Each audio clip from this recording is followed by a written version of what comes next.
الأنبياء وسيد المرسلين سيدنا محمد وعلى آله وأصحابه أجمعين اللهم صل على سيدنا محمد وعلى آل سيدنا محمد كما صليت على إبراهيم وعلى آل إبراهيم في العالمين إنك حميد مجيد أعوذ بالله من الشيطان الرجيم بسم الله الرحمن الرحيم وللذين كفروا بربهم عذاب جهنم وبئس المصير إذا ألقوا فيها سمعوا لها شهيقا وهي تفور تكاد تميز من الغيظ كلما ألقي فيها فوج سألهم خزنتها ألم يأتكم نذير قالوا بلى قد جاءنا نذير فكذبنا وقلنا ما نزل الله من شيء إن أنتم إلا في ضلال كبير وقالوا لو كنا نسمع أو نعقل ما كنا في أصحاب السعير فاعترفوا بذنبهم فسحقا لأصحاب السعير. اللہ تبارک و تعالی نے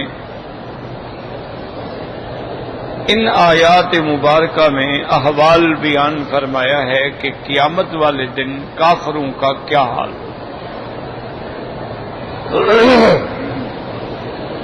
سب سے پہلے تو یہ بات اپنے ذہن میں رکھ لیں کہ یہ جتنا ہم قرآن پاک میں پڑھتے ہیں جنت کے احوال، جہنم کے احوال، جہنمیوں کے احوال، جنتیوں کے احوال، یہ سارا معاملہ آخرت میں ہوگا، اب نہیں ہے. یہ ایک بات اچھی طرح سمجھ لیں. لیکن اللہ کے قرآن پاک میں اس کو اس انداز میں بیان کیا گیا کہ گویا یہ قیامت ہو گئی اور سب کچھ ہمارے سامنے ہے، تاکہ ہم اس معنی میں صحیح طریقے سے عبرت حاصل کر سکیں. کیونکہ اللہ کے تو علم میں ہے نا کہ جنت میں کون جائے گا اور جہنم میں کون جائے گا. اللہ تعالیٰ تو ساری کائنات کے پیدا کرنے سے پہلے بھی ہر چیز کو جانتے ہیں. لیکن قرآن پاک کا اسلوب بیان ایسے ہوتا ہے کہ جیسے جنت والے جنت میں داخل ہو گئے. جیسے قرآن فرماتے ہیں وَنَادَى أَصْحَابُ الْجَنَّةِ أَصْحَابَ النَّارِ أَنْ قَدْ وَجَدْنَا مَا وَعَدَنَا رَبُّنَا حَقًّا فَهَلْ وَجَدتُّم مَّا وَعَدَ رَبُّكُمْ حَقًّا. قرآن میں آتا ہے کہ جنت والے پکاریں گے جہنمیوں کو اور ان سے کہیں گے کہ اے جہنمیوں، ہمارے ساتھ جو اللہ نے جنت کا وعدہ کیا تھا وہ تو پورا ہو گیا. اللہ نے ہمیں تو اپنی رحمت سے جنت عطا فرما دی، لیکن تمہارے ساتھ جو عذاب کا وعدہ تھا وہ پورا ہوا کہ نہیں ہوا؟ تو اب یہاں نادا ماضی کا صیغہ ہے. وَنَادَا اور پکارا جنت والوں نے جہنم والوں کو، یہ ماضی کا صیغہ ہے نادا. اچھا اسی طرح وَنَادَا أَصْحَابُ النَّارِ أَصْحَابَ الْجَنَّةِ اور جہنمیوں نے جنت والوں کو پکارا نَفِیضُوا عَلَيْنَا مِنَ الْمَاءِ أَوْ مِمَّا رَزَقَهُمُ اللَّهُ. وہ کہیں گے کہ مہربانی کرو کچھ پانی ہمارے اوپر پھینک دو، یا جو کچھ اللہ نے تمہیں رزق دیا ہے اس میں سے کچھ ہمیں بھی کھانے پینے کے لیے دے دو. قالوا ان اللہ حرمہما علی الکافرین. وہ جنت والے جواب دیں گے کہ بدبختو، جنت کی نعمتیں جہنم والوں پہ حرام ہیں، کیسے دے دیں؟ تو اب یہ دونوں آیتیں آپ دیکھیں، یہ معلوم ہو رہا ہے کہ جنت والوں نے پکارا اور جہنم والوں نے پکارا. حالانکہ وہ تو پکاریں گے، پکارا تو نہیں ہے. یہ مقام تو صیغہ مضارع کا ہے، وَسَيُنَادَوْنَ اور جب قیامت ہوگی تو پکاریں گے. لیکن ماضی کا صیغہ ہے کہ گویا انہوں نے پکارا. تو اس کی وجہ سمجھو کہ آخر اس کی وجہ کیا ہے. تو اس کی توجیہ میں علماء نے یہ لکھا ہے کہ جب ماضی کے صیغے میں اللہ فرما رہے ہیں اس لیے لتحقق الوقوع، کیونکہ جو کچھ فرما رہے ہیں اس نے ہونا ہے، تو گویا وہ ہو چکا ہے۔ اللہ کے فرمان جو ہے وہ حق ہے، وہ تو کبھی ادھر ادھر ہو نہیں سکتا، تو اس لیے گویا جنت والے جنت میں چلے گئے، جہنم والے جہنم میں چلے گئے، انہوں نے ان کو پکارا، انہوں نے ان کو پکارا۔ تو یعنی یہ وہ منظر ہے جو اللہ نے قرآن میں پیش فرمایا۔ اب کئی مقامات، ورنہ یاد رکھیں جنت ہو یا جہنم، وہ دنیا میں نہیں سزا ہوگی، اس میں وہ تو سزا آخرت میں ہوگی۔ جنت کی نعمتیں بھی آخرت میں ملیں گی، دنیا میں تو نہیں ملیں گی۔ ایک صحیح حدیث مبارک میں آتا ہے کہ میرے آقا محبوب دو جہاں صلی اللہ علیہ وسلم نماز پڑھ رہے تھے حتیم میں، یہ کعبہ شریف کے ساتھ جو ایک احاطہ ہے نا چھوٹا، اس کو حتیم کہتے ہیں۔ یہ دراصل کعبہ شریف کے اندر کا حصہ ہے، یہ سارا نہیں، دیوار سے 7 ہاتھ تک، یعنی پیمائش کریں تو دیوار سے 7 ہاتھ تک کا جو حصہ ہے یہ خالص کعبۃ اللہ کے اندر کا حصہ ہے۔ کفار مکہ کے پاس چونکہ پیسے کم ہو گئے، انہوں نے کعبہ شریف کو چھوٹا کر دیا اور یہ حصہ باہر رہ گیا۔ انہوں نے کہا بھی ہم اس میں حرام کا پیسہ نہیں لگائیں گے، یعنی وہ کافر ہیں، مشرک ہیں، خدا کو نہیں مانتے ہیں، شرک کرتے ہیں، لیکن مگر نہیں، اللہ کا گھر بنا رہے ہیں، اس پہ حرام کا پیسہ نہیں لگے۔ انہوں نے کہا بھی ہر آدمی جو بھی اس کے لیے چندہ دے وہ خالص حلال سے ہو۔ اب حلال پیسے پورے نہ ہوتے تھے کیونکہ ان کا تو کام ہی ایسے تھے، تو تھوڑا دو کعبہ شریف چھوٹا کر دینا، یار خدا کا گھر چھوٹا کر دو، باہر رہ جائے لیکن حرام نہیں لگانا۔ آج کل ہم تو ماشاءاللہ پوری مسجدیں حرام سے بناتے ہیں، یہ بینک جتنی مسجدیں بناتے ہیں، کیا خیال ہے آپ کا؟ حلال کے پیسے ہیں، باپ کے پیسے لگاتے ہیں، اور سود کے پیسے ہیں۔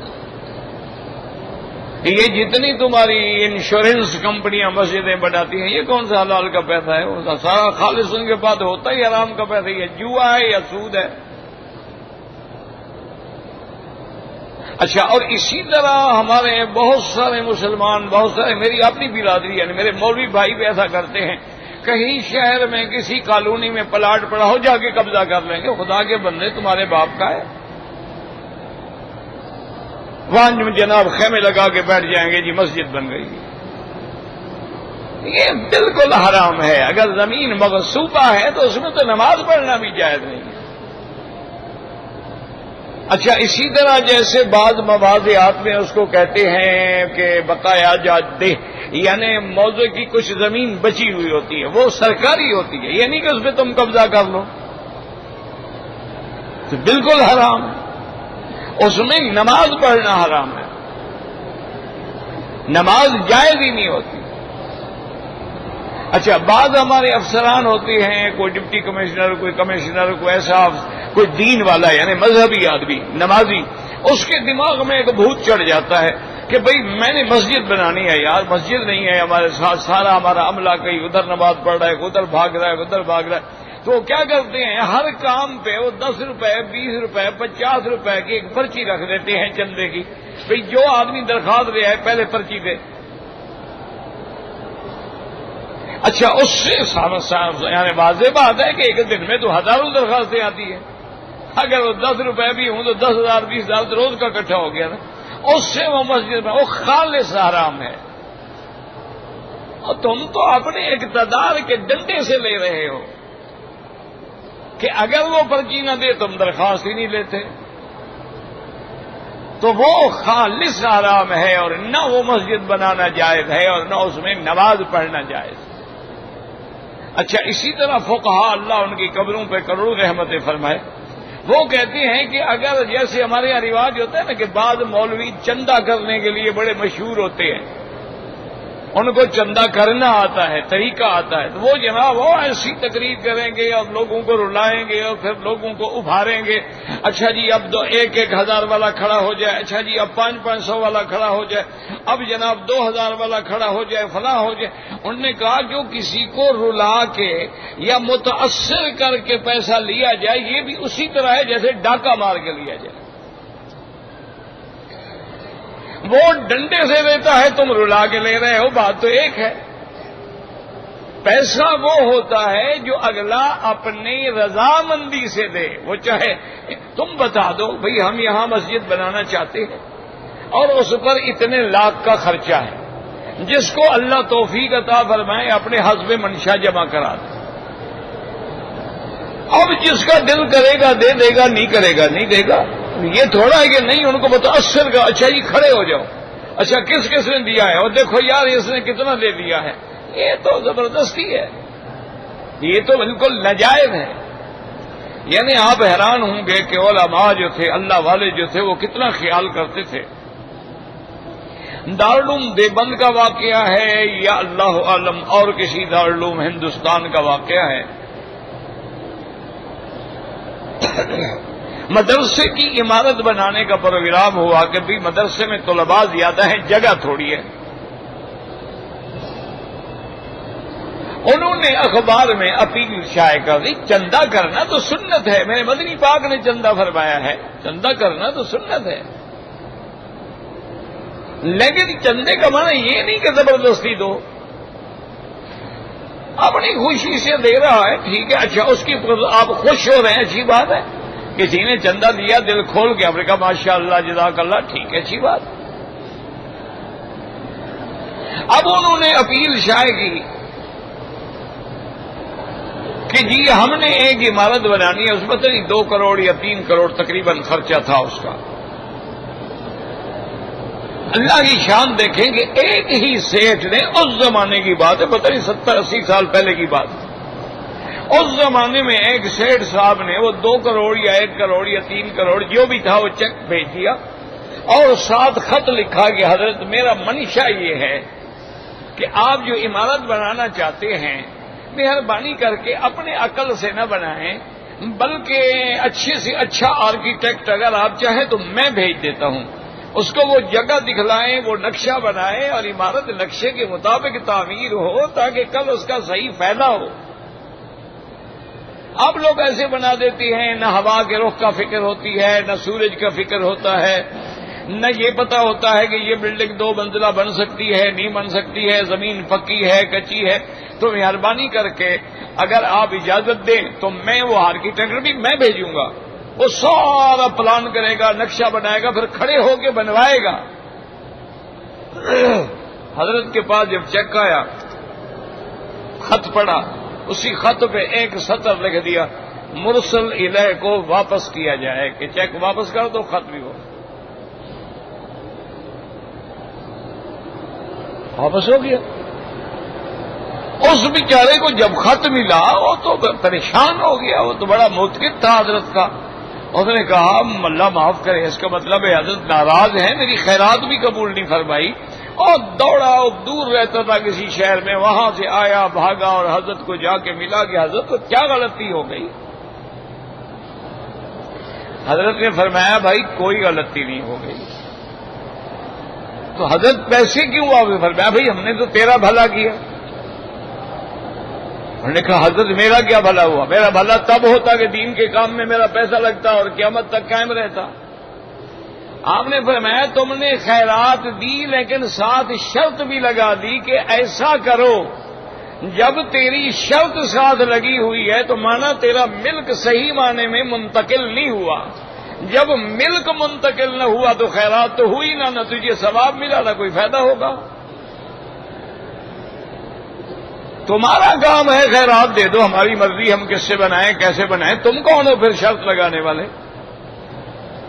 شرط کس بات کی؟ آپ نے تو مشروط صدقہ دیا ہے. جب صدقے کے ساتھ شرط لگ جائے تو اس کا معنی یہ ہے کہ اس کا پورے حقوق ملکیت منتقل نہیں ہوئے ہیں، تو لہذا ثواب ہی نہیں ہوگا تو ہم تیرے پیسے ضائع کرا دیتے. اور اس نے کہا حضرت میں واپس لیتا ہوں، خط بھی واپس لیتا ہوں، اور آپ جیسے چاہیں بنائیں، جو چاہیں کریں، لیکن قبول فرما۔ آپ نے قبول فرما لی۔ تو لوگ اتنا احتیاط کرتے تھے کہ بھئی، تو اس لیے بہرحال کافروں نے یہ جگہ چھوڑ دی۔ اچھا، میرے آقا کی تمنا تھی، سرکار دو جہاں کی تمنا تھی کہ آپ نے بی بی عائشہ سے فرمایا بھی تھا کہ لولا حدیث احد لقومک بالاسلام، اگر قریش والے نئے نئے مسلمان نہ ہوئے ہوتے تو میں چاہتا تھا کہ کعبہ شریف کو توڑا جائے اور جو حصہ باہر ہے اس کو اندر شامل کیا جائے، اور انہوں نے جو ایک دروازہ رکھا ہے اور وہ بھی اونچا رکھا ہے، جس کو چاہتے ہیں آنے دیتے ہیں، نہیں چاہتے تو دھکا دے دیتے ہیں، یہ دروازہ بھی نیچے رکھا جائے اور اس کے سامنے بھی ایک دروازہ رکھا جائے، لوگ ادھر سے داخل ہوں، نماز پڑھیں، ادھر سے نکل جائیں۔ حضور پاک نے فرمایا یہ میری تمنا ہے لیکن میں کرتا نہیں، کیونکہ قوم نئی نئی اسلام میں داخل ہوئی ہے، یہ کہیں گے دیکھو بھائی نبی پاک دین بھی نیا لے آئے، کعبہ بھی نیا بنا رہے ہیں، پہلا توڑ دیا، اللہ کا گھر توڑ دیا۔ تو آپ نے فرمایا کیونکہ فتنے میں مبتلا ہو جائیں گے لوگ، اس لیے میں چاہتا تو ہوں لیکن میں کرتا نہیں۔ اسی سے فقہا نے مسئلہ نکالا ہے کہ مثلاً ایک آدمی عید کی نماز پڑھا رہا ہے اور لاکھوں کا مجمع ہے، اتفاق سے سجدے کی آیت آ گئی، وہ سجدہ نہ کرے تاکہ لوگوں کی نماز خراب نہ ہو جائے، سب لوگوں کی نماز بچانے کے لیے سجدہ چھوڑ دے، بعد میں کہہ دے بھائی سجدہ کر لینا، تاکہ ایسا نہ ہو کوئی سجدے میں پڑے ہوں، کوئی رکوع میں کھڑے ہوں اور کسی کو پتہ نہیں لگے نماز کا، ان بیچاروں کو کیا پتا کہ یہاں سجدہ ہے یا نہیں ہے۔ مقصد یہ ہے کہ جس مسئلے سے فتنے کا خطرہ ہو تو ضروری نہیں ہوتا کہ اس پہ عمل کرو، اس سے بچنے کی کوشش کرو تاکہ فتنہ نہ ہو، جھگڑا نہ ہو، فساد نہ ہو، کیونکہ جب فساد ہو جاتے ہیں تو دین کا اور زیادہ نقصان۔ یہاں تو صرف ایک بات ہے نا، مستحب کا مسئلہ ہے نا، تو اس لیے بہرحال حضور کی تمنا تھی۔ اللہ کی شان دیکھیں، عبداللہ ابن الزبیر جب مکے میں گورنر بنے، یہ بی بی اسما کے بیٹے ہیں، یعنی بی بی عائشہ کی بہن کا بیٹا ہے۔ وہ جب مکے میں گورنر بنے تو انہوں نے کہا بھئی یار حضور کی تمنا تھی، میں حضور کی تمنا پوری کرتا ہوں۔ انہوں نے یہ حتیم والی دیوار گرا دی، وہ حصہ اندر داخل کیا، دروازے بھی دو رکھے، ایک جانے کے لیے ایک آنے کے لیے، اور رکھے بھی زمین پر، جو حضور پاک چاہتے تھے نا ویسے بنا دیا۔ تو مسلمان بھی چپ ہو گئے کہ بات تو ٹھیک ہے، حضور کی خواہش تھی۔ اب اللہ کی شان دیکھیں کہ عبداللہ ابن الزبیر کے بعد حجاج آ گیا۔ حجاج نے حضرت عبداللہ ابن الزبیر کو شہید کیا، پھانسی پہ چڑھایا، حرم کے باہر ان کی لاش لٹکا دی۔ اس کے دماغ میں آیا، اس نے کہا کہ بھائی اگر یہ کعبہ شریف بچ گیا نا تو لوگ تو قیامت تک عبداللہ ابن الزبیر پہ دعائیں کریں گے اور رحمت بھیجیں گے اور اس کے نام کو زندہ رکھیں گے، اس لیے بہتر ہے اس کعبے کو پھر اپنی اصلی حالت پہ لوٹا دو۔ اس نے آرڈر کر دیا، انہوں نے کہا بھائی یہ عبداللہ ابن زبیر نے کیا تھا، حضور پاک نے نہیں کیا تو اسے کیوں کیا ہے، لہذا کعبہ دوبارہ بناؤ۔ تو اس نے پھر وہی بنا دیا جو قریش نے بنایا تھا، وہ جگہ بھی باہر چھوڑ دی اور دروازہ بھی ایک رکھا اور اونچا رکھ دیا۔ تو یہ میں سمجھتا ہوں سب میں اللہ کی حکمت ہے۔ دیکھیں نا، اگر یہ حصہ کعبے کے باہر نہ ہوتا تو ہم غریب لوگ تو پھر اندر نماز نہ پڑھ سکتے نا، بادشاہوں کے لیے تو دروازہ کھل جاتا ہے نا، ہم غریب کیا کرتے ہیں؟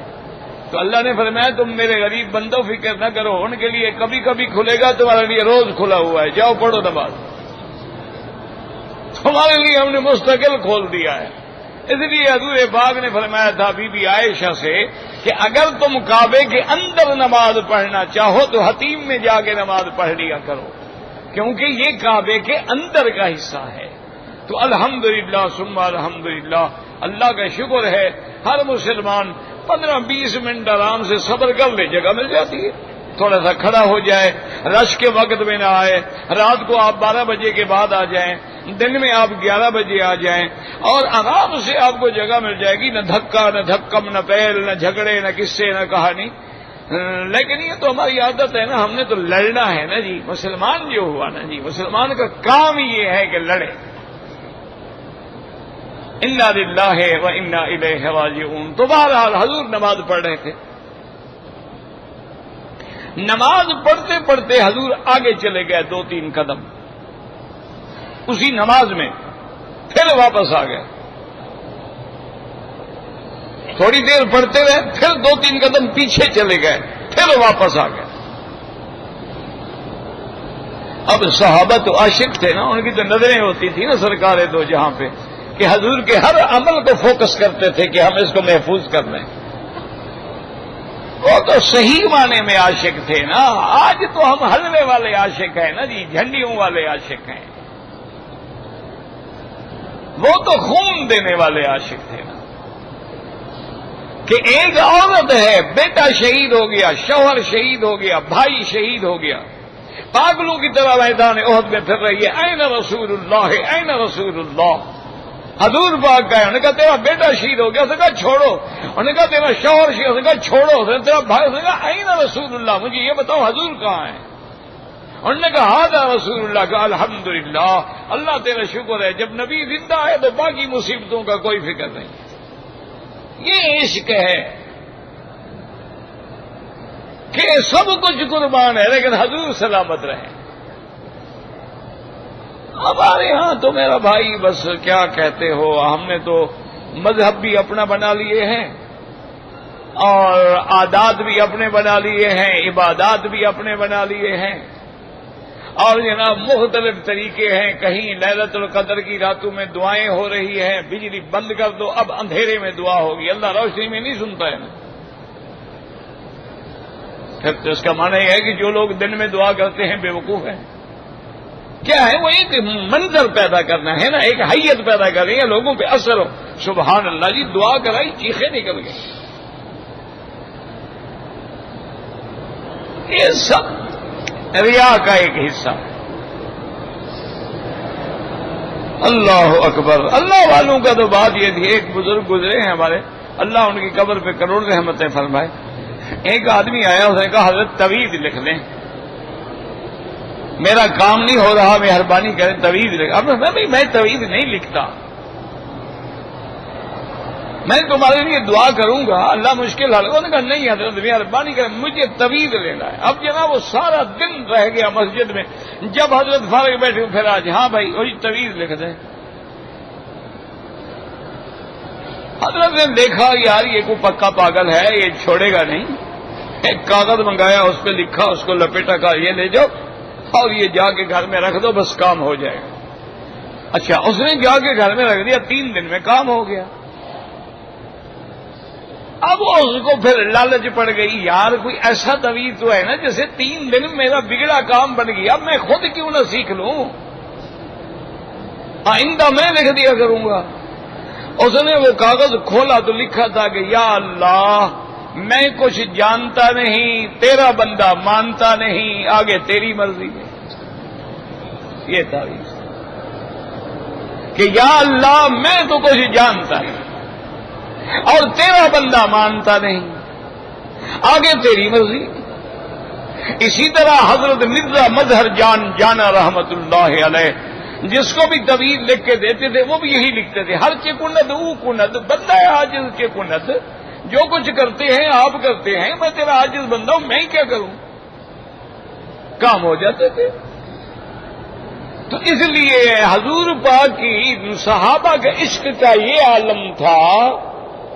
یعنی میں چیلنج کرتا ہوں، آج دنیا میں نصرانی موجود ہیں جو عیسیٰ علیہ السلام کو مانتے ہیں، ٹھیک ہے، آج دنیا میں یہودی موجود ہے اور ترقی پہ ہے، تمام دنیا کی جدید ٹیکنالوجی اس کے ہاتھ میں ہے، تمام دنیا کی اکانومی کا لیور اس نے پکڑا ہوا ہے.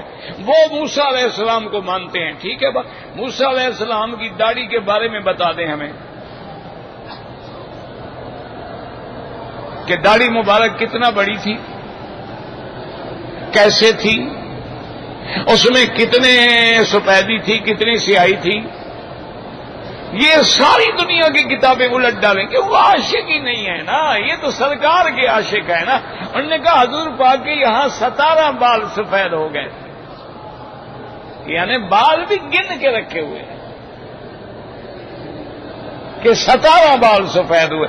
اور حضرت ابو بکر نے عرض کیا کہ شبت یا رسول اللہ، حضور آپ تو بوڑھے ہو گئے، سفیدی آنی شروع ہو گئی. حضور نے فرمایا شیبتنی سورت الہود و اخواتہا، کہ سورت ہود اور اس کی بہنیں، اس جیسی صورتیں جو ہیں قیامت میں جن میں احوال ہے، وہ پڑھ پڑھ کے میں بوڑھا ہو گیا اللہ کے عذاب کے خوف سے کہ میری امت پہ کیا ہوگا.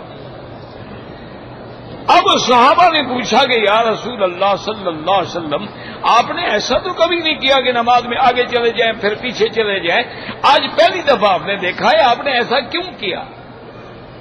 حضور پاک صلی اللہ علیہ وسلم نے فرمایا انی اریت الجنت فی ہذہ الحائط، آپ نے فرمایا اللہ نے مجھے جنت دکھلائی اسی دیوار کے اندر. اللہ پاک نے وہ جنت کا منظر میرے سامنے کر دیا. تو اب جنت کے باغ بڑے ہوئے تھے، انگوروں کے کھیت لہلا رہے تھے. میں آگے بڑھا کے انگوروں کا ایک گوشہ توڑ لوں تاکہ صحابہ کو کھلاؤں گا جنت کا میوہ. تو جب میں آگے بڑھا تو جنت پیچھے ہو گئی، اور پھر میں اپنی جگہ پہ واپس لوٹ آیا. دوبارہ اللہ نے مجھے جہنم کا منظر دکھایا، میں اس کی ہیبت سے پیچھے ہو گیا، پھر وہ منظر غائب ہو گیا تو میں اپنی جگہ پہ آ گیا. اللہ نے فرمایا میرا مدری ہم نے آپ کو دکھایا ہے، ورنہ جنت کی کوئی نعمت یا جہنم کا کوئی عذاب دنیا میں نہیں دیا جا سکتا، یہ تو قیامت والے دن سب کے ساتھ فیصلہ ہوگا. ما لا عین رأت ولا اذن سمعت ولا خطر علی قلب بشر. تو یاد رکھیں کہ جنت کا معاملہ ہے، یہ جہنم کا معاملہ ہے، یہ ساری باتیں قیامت میں ہوں گی. لیکن آپ جو پڑھتے ہیں کہ اس کو جہنم کا عذاب ہو رہا ہے، یہ ایک عالم مثال ہے. ہاں قبر کا عذاب جو ہے وہ قبر میں ہوتا ہے، وہ عالم برزخ سے تعلق رکھتا ہے. یہ عالم دنیا ختم ہو رہا ہے، اگلا عالم شروع ہو رہا ہے، اس کے بعد آخرت ہے. یہ جو درمیان کا زمانہ ہے اس کو کہتے ہیں عالم برزخ. جیسے اللہ نے قرآن میں فرمایا مرج البحرین یلتقیان بینہما برزخ لا یبغیان. اللہ فرماتے ہیں ہم نے دو دریا بنائے ہیں، ادھر میٹھا ہے ادھر کڑوا ہے، درمیان میں برزخ ہے، پردہ حائل ہے. میٹھے کو ادھر نہیں ملنے دیتے، کڑوے کو ادھر نہیں ملنے دیتے ہیں، اور وہ حائل بھی تمہیں نظر نہیں آتا ہے کہ کدھر ہے. ادھر سے غوطہ لگاؤ ادھر نکل جاؤ، ادھر سے غوطہ لگاؤ ادھر نکل جاؤ، کوئی دیوار درمیان میں نہیں ہے. لیکن ہم دونوں پانی کو نہیں ملنے دیتے. یہ آپ اراکان میں جا کے دیکھ لیں، بنگلہ دیش میں جا کے دیکھ لیں، کیپ ٹاؤن میں جا کے دیکھ لیں کہ دو دریا اکٹھے مل رہے ہیں، لیکن مجال ہے کہ ایک پانی دیکھ دیں. اچھا کبھی طوفان آتا ہے میٹھے دریا میں، اس کے اوپر چڑھ جاتا ہے، طوفان ختم ہوتا ہے واپس چلا جاتا ہے. کبھی اس میں طوفان آتا ہے اس کے اوپر پانی چلا جاتا ہے پھر واپس چلا جاتا ہے. کڑوے کو وہ میٹھا میٹھا نہیں کرتا اور میٹھے کو کڑوا کڑوا نہیں کرتا. بینہما برزخ لا یبغیان. اللہ نے فرمایا درمیان میں حاجز ہے، وہ خبردار مجال ہے کہ وہ کوئی زیادتی کریں. تو اس لیے عالم دنیا کے بعد آخرت، اب جو درمیان ہے یہ کیا ہے؟ یہ برزخ ہے. تو اب جو عذاب قبر ہے اس کا تعلق عالم برزخ سے ہوتا ہے. یاد رکھو اسی قبر میں مردہ دفن ہو تب بھی اگر عذاب ہونا ہے تو ہوگا، اگر مردے کو جلا دیں تب بھی عذاب ہونا ہے تو ہوگا، اگر مردے کو کوئی جانور کھا جائے تب بھی عذاب ہونا ہے تو ہوگا. تو اللہ کے آگے مشکل نہیں ہوتی ہے یہ چیزیں، تم اپنے عقل لڑاتے ہو اس لیے سمجھ نہیں آتی ہیں. تو یاد اس لیے رکھیں کہ قرآن ایک ایسا منظر ہمیں بتا رہا ہے وَيَطُوفُ عَلَيْهِمْ وِلْدَانٌ مُخَلَّدُونَ بِأَكْوَابٍ وَأَبَارِيقَ وَكَأْسٍ مِّن مَّعِينٍ. اور کہیں فرماتے ہیں يَطُوفُ عَلَيْهِمْ غِلْمَانٌ كَأَنَّهُمْ لُؤْلُؤٌ مَّكْنُونٌ. اور کہیں فرماتے ہیں حور عین، اور کہیں فرماتے ہیں فِيهِنَّ قَاصِرَاتُ الطَّرْفِ لَمْ يَطْمِثْهُنَّ إِنسٌ قَبْلَهُمْ ولا جان. یہ منظر ہے آنے والے عالم کا، لیکن خبر دینے والا اللہ ہے، لہذا خبر غلط ہو نہیں سکتی ہے. تو اس لیے اس کو صیغہ ماضی سے تعبیر کر دیا جاتا ہے. اس کو مفسرین فرماتے ہیں تحقق الوقوع، یہ مضارع کی جگہ تھی لیکن ماضی کا صیغہ آیا چونکہ اس نے ہونا ہے، یہ فرمان خداوندی ہے. اللہ نے فرمایا قد افلح المؤمنون، تحقیق مومن کامیاب ہو گئے. فلاح کب ہوں گے؟ ابھی کیا، ابھی تو ہم مار کھا رہے ہیں. تو اصل تو تھا نا سیفلح المؤمنون، لیکن آگے افلح المؤمنون الذین هم فی صلاتهم خاشعون، معنی یہ ہے کہ اللہ کا فرمان ہے تو گویا ہر لحاظ سے پیغمبر، ہر لحاظ سے ماننے والے جو ہیں وہ فلاح پا گئے۔ اور کبھی اللہ منظر دکھلاتے ہیں کہ قیامت کا منظر ہے اور حضرت ابراہیم خلیل کھڑے ہیں اور آپ کے ابا آزر کو فرشتے پکڑ کے جہنم میں لے جا رہے ہیں، اور حضرت ابراہیم علیہ السلام فریاد کرتے ہیں کہ یا مولا میرے ابے کو جہنم کی طرف لے جا رہا ہے، اور آپ کا وعدہ ہے کہ میں اپنے انبیاء کو شرمندہ نہیں کروں گا، میں رسوا نہیں کروں گا۔ اس سے بڑی رسوائی کیا ہوگی کہ میرا باپ جہنم میں ڈالا جائے۔ یوم لا یخزی اللہ النبی والذین آمنوا، اللہ پاک حکم فرمائے گے ابراہیم آنکھیں بند کرو، ابراہیم علیہ السلام آنکھیں بند کریں گے، فرمایا کھول دو، دیکھیں گے تو ان کے والد کو کسی جانور کی شکل میں بدل دیا جائے گا۔ اللہ فرمائے کہ خلیل میرا فیصلہ نہیں بدل سکتا، مشرک جہنم میں رہے گا، لیکن ہم نے شکل بدل دی ہے تاکہ کوئی تمہیں رسوا نہ کر سکے، ورنہ مشرک جہنم میں رہے گا، وہ پیغمبر کا بیٹا ہو یا پیغمبر کا بھائی ہو۔ خدا کے لیے یہ جاہلوں کے عقیدے نہ رکھو کہ ہمیں پیر چھڑا لیں گے، ہمیں داتا چھڑا لیں گے، ہمیں دستگیر چھڑا لیں گے، ہمیں فلاں چھڑا، اور تب مقام ہوگا، پیغمبر کانپتے کھڑے ہوں گے تو پیروں کا کیا مقام ہے؟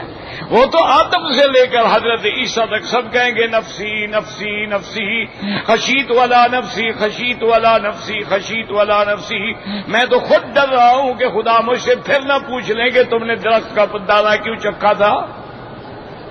حالانکہ اللہ معاف کر چکے ہیں، اللہ بخش چکے ہیں، منظوری بخشش کی بھی آ گئی، لیکن پھر بھی پیغمبر کانپ رہے۔ اس لیے اللہ فرماتے ہیں للذین کفروا بربہم عذاب جہنم وبئس المصیر، اذا القوا فیہا، جب ان کو ڈالا جائے گا، سمعوا لہا تغیظ شہیقا وہی تفور، وہ سنیں گے اس کی آوازیں آ رہی ہوں گی اور جہنم بھڑک رہی ہوگی، تکاد تمیز من الغیظ، قریب ہے کہ غصے میں پھٹ جائے، تکاد تمیز من الغیظ کلما القی فیہا فوج سألهم خزنتها ألم يأتكم نذیر، اور جب جماعتیں کافروں کی اندر ڈالی جائیں گی تو خزنہ پوچھیں گے بدبختوں کیا تمہارے پاس پیغمبر نہیں آئے تھے؟ اللہ کے ڈرانے والے نہیں آئے؟ پیغمبر کے بعد علماء نہیں آئے؟ تمہیں قرآن نہیں سنایا گیا؟ تمہیں حدیث نہیں بتلائی گئی؟ تمہیں دعوت دینے والوں نے دعوت نہیں دی؟ تمہارے دروازوں پہ آ کے انہوں نے اللہ کا دین نہیں پہنچایا؟ اور جی پہنچایا تو تھا، لیکن ہم نے ہی نہیں مان کر چلو جہنم۔ اللہم اجرنا من النار، اللہم اجرنا من النار۔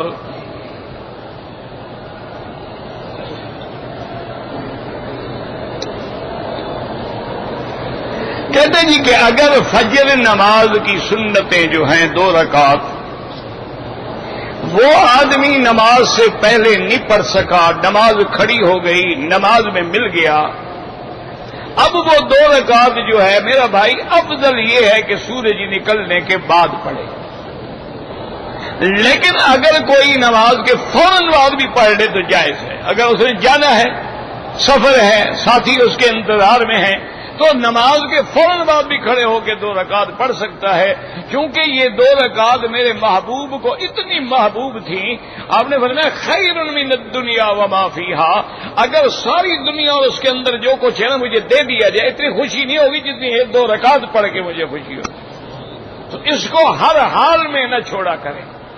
اچھا، اور ایک بات میرے بھائی یہ بھی یاد رکھ لو، یہ جو گھڑیوں میں لکھا ہوا ہے نا شروق، اس کو بہت سارے حاجی سمجھتے ہیں کہ نماز اشراق کا وقت ہے، یہ غلط بات ہے۔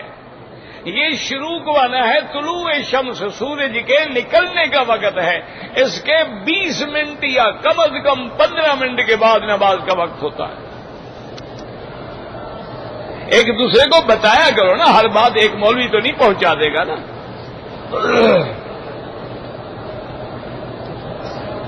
اگر کوئی ہندو جو ہے وہ مسجد میں داخل ہو گیا تو کیا اس کو دھونا چاہیے؟ نہیں دھونا چاہیے۔ ہاں، اگر اس نے جیسے کہ سرکار دو عالم کے زمانے میں ایک بدو نے مسجد میں پیشاب کر دیا، صحابہ اٹھے مارنے کے لیے، انہوں نے ماں کچھ نہ دو، کرنے دو بیچارے کچھ۔ وہ یہ پیشاب سے فارغ ہوا، حضور نے فرمایا اللہ کا بندہ ماں بنیت لہذا، یہ مسجدیں پیشاب کے لیے بنی ہیں؟ اور نے کہا رسول اللہ میں جنگل کے رہنے والا آدمی، مجھے تو کوئی پتہ نہیں۔ اب میں اریحو علیہ من الماء، اب آپ پانی لاؤ ڈول اور جگہ کو دھو ڈالو۔ تو یہ بھی حضور کی حکمت تھی، اگر وہ پیشاب کرتے ہوئے کو صحابہ بھگاتے تو ساری مسجد میں پیشاب جاتا نا۔ اور دوسرا یہ بھی امت کو مسئلہ بتا دیا کہ اگر پیشاب ہے کوئی بڑی چیز ہے دھو ڈالو۔ اگر ویسے ہندو آ گیا ہے تو ویسے تو کچھ نہیں کیا نا اس نے، ویسے ہندو کا آنا منع ہے، مساجد کے اندر مشرک کو اللہ نے منع فرمایا ہے، لیکن آ گیا ہے کوئی بات نہیں۔ حضور پاک نے اپنے زمانے میں نصارہ جو آئے تھے وہ بھی تو کافر تھے، ان کو مسجد نبی میں ٹھہرایا، 60 آدمی تھا۔ اب حضور کے بعد محل تو تھے نہیں، صحابہ نے پوچھا حضور کہاں ٹھہرانے کا؟ مسجد میں ٹھہرا دو۔ اس میں بھی حکمت تھی، حضور چاہتے تھے کہ یہ قرآن سنیں، نماز پڑھتے ہوئے دیکھیں، شاید ان کے دلوں میں بھی اللہ اسلام ڈال دے۔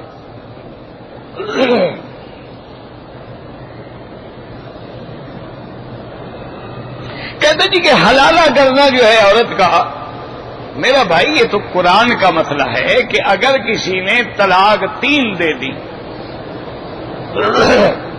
اب وہ عورت پہلے شوہر کے ساتھ شادی کرنا چاہتی ہے، اس پہ حلال نہیں ہو سکتی۔ فَلَا تَحِلُّ لَهُ مِن بَعْدُ حَتَّىٰ تَنكِحَ زَوْجًا غَيْرَهُ، اب وہ کسی اور سے شادی کرے۔ اور یہ وہ حلال ہے جس پہ حضور نے لعنت بھیجی ہے، وہ ہے کرائے کا گھوڑا لینا، کہ ایک آدمی کو تیار کریں کہ جناب آپ ایسا کریں کہ ایک رات کے لیے میری بیوی سے نکاح کر لو، کل کو طلاق دے دینا، یہ لعنت ہے۔ وہ دوسرے بندے سے اپنی مرضی سے شادی کرے، وہ چاہے طلاق دے چاہے نہ دے۔ اگر وہ اپنی مرضی سے طلاق دے تو پھر عدت گزار کے پہلے شوہر کے پاس آ سکتی ہے، یہ نہیں ہے کہ کرائے پہ حلالے کراتے پھرو۔ لعن اللہ المحلل والمحلل لہ، کرنے والے کو بھی اور کرانے والے دونوں پہ لعنت ہے۔ اصل میں یاد رکھو، اسلام اور خدا یہ چاہتے ہیں کہ اے بدبخت عورت جس نے پہلے تمہیں 3 گولیاں ماری ہیں پھر اسی کے پاس جانا چاہتی ہو، نہ جاؤ اس کے پاس، جاؤ کسی اور جگہ شادی کر لو، تاکہ اس ظالم کے پاس یہ دوبارہ کبھی نہ آئے۔ ماننا مقصد یہ ہے، یہ مقصد تھوڑا ہے کہ تم کرائے پہ ڈھونڈتے پھرو۔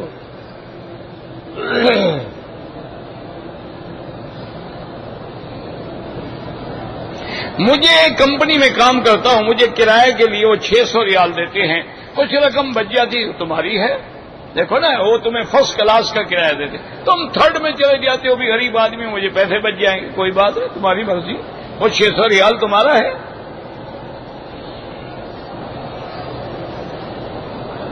عورت کو سجدے میں جاتے ہوئے دونوں ٹانگیں ایک طرف نکال لیں،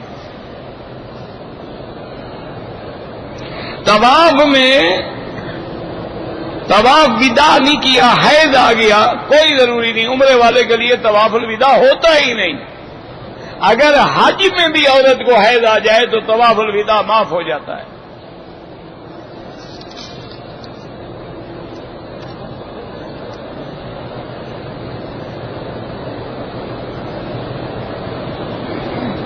مجھے نہیں سمجھ آیا، وحشی ہندا دونوں مسلمان ہو گئے، ٹھیک ہے مسلمان ہو گئے، صحابی بالکل صحابی ہیں رضی اللہ عنہ لکھا ہے، جیسے کون نہیں لکھتا، جب اسلام لے آئے تو بات ختم ہو گئی۔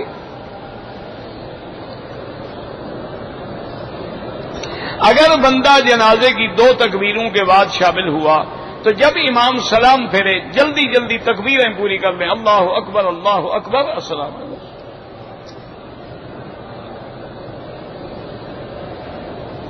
ایک آدمی پاکستان سے عمرے کے لیے آیا ہے، طواف تو کیا ہے، صفا مروا کے 3.5 چکر لگا کے سر مڈوا دیا، ایک بکری دم ادا کرے۔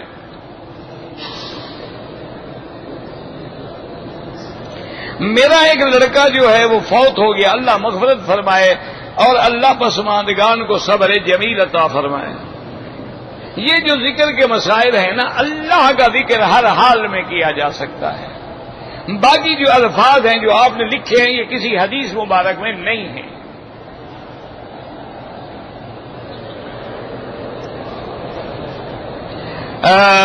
زید نے اپنے زوجہ کو غصے کی حالت میں کوئی شرط لگا دی اور کہا کہ تم یہ کام کرو گی تو تمہیں طلاق ہے، وہ ہو جائے گی کام، جب کام کرے گی طلاق ہو جائے گی۔ تو آدمی غصے میں ہی طلاق کہتا ہے، محبت میں بھی کوئی کہتا ہے بلا؟ ایسا کوئی واقعہ آپ کی نوٹس میں ہے کہ کسی شوہر نے بیگم کو کہا ہو کہ آج میرا دل آپ پہ بڑا ٹوٹ کے پیار کرنا چاہتا ہے، ہدیہ طلاق قبول فرماؤ؟ ایسا کبھی ہوا ہے؟ یہ بے وقوف بناتے ہیں مولویوں کو، جی غصے میں آئے تو غصے میں ہی دے گا شریف آدمی۔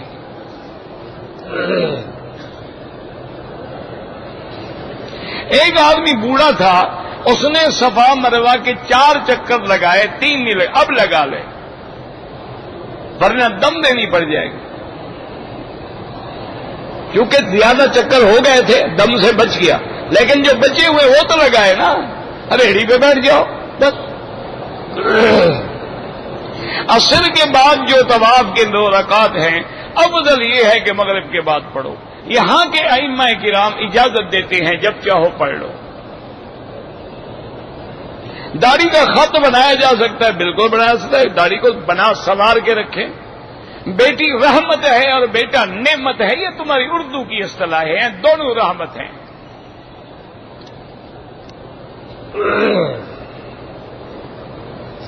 پتہ نہیں کیا لکھا ہے آپ نے، پاکستان سے آ رہا تھا، جہاز ریاض میں اترا، ایئرپورٹ میں میرے روکا گیا، احرام اس کے پاس تھے، ہم کو جہاز میں بھیجا گیا، احرام کے بغیر رہ گئے، احرام ہم نے جدے میں باندھا، مجبوری تھی تو کوئی بات نہیں۔ موبائل سے تصویر لینا بالکل ناجائز ہے۔ سر کے بال جو ہیں جب عمرہ کرو افضل یہ ہے اس طرح پھیرو، اس طرح نہ پھیرو تو سارے سر کے بال چوتھا حصہ کے، یعنی دیکھو اتنے بال ہیں تو اتنے بال سارے سر کے کٹیں۔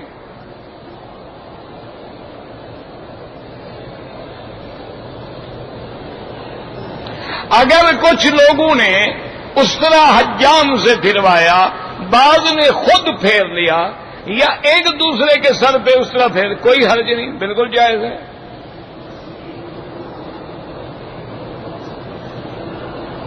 اگر ایک آدمی نے عمرہ کیا اس طرح پھروایا، پھر جب دوبارہ عمرہ کیا تو بال نہیں منڈوائے، دم پڑ گئی، اس طرح بھی پھروائے اور دم بھی دے، بال ہوں یا نہ ہوں اس طرح پھروانا ہوگا۔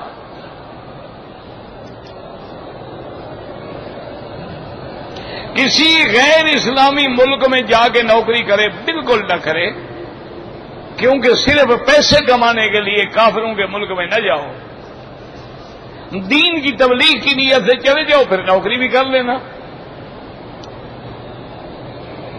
والد والدہ کے لیے عمرہ کر سکتے ہیں، مرد بھی مسجد عائشہ سے احرام باندھ سکتے ہیں، بالکل باندھ سکتے ہیں۔ ربنا تقبل منا انك انت السميع العليم اللهم فرج هم المهمومين نفس كرب المكروبين واقض الدين عن المدينين واشفنا واشف مرضانا ومرضى المسلمين اللهم اشفنا واشف مرضانا وارحم موتانا واستجب دعاءنا ولا تخيب رجاءنا ربنا آتنا في الدنيا حسنة وفي الآخرة حسنة وقنا عذاب النار اللهم احفظ سائر بلاد المسلمين وهذا البلد الأمين واجعلها آمنا مطمئنا سخاء رخاء إلى يوم الدين۔ یا اللہ پاکستان پہ رحم فرما، یا اللہ پاکستان پہ رحم فرما، یا اللہ پاکستان میں رحم فرما، یا اللہ جو تیرے علم میں صحیح لوگ ہیں ان کی مدد فرما، یا اللہ مسلمان کشمیر میں ہے، عراق میں ہے، تونس میں ہے، ہندوستان میں ہے، پاکستان میں ہے، برما میں ہے، اراکان میں ہے، گجرات میں ہے، جس مقام میں ہے اس کی جان مال آبرو عزت کی حفاظت فرما۔ صلی اللہ تعالی علی خیر خلقہ سیدنا محمد وعلی آلہ وصحبہ اجمعین۔ اللهم صل على سيدنا محمد وعلى آله وصحبه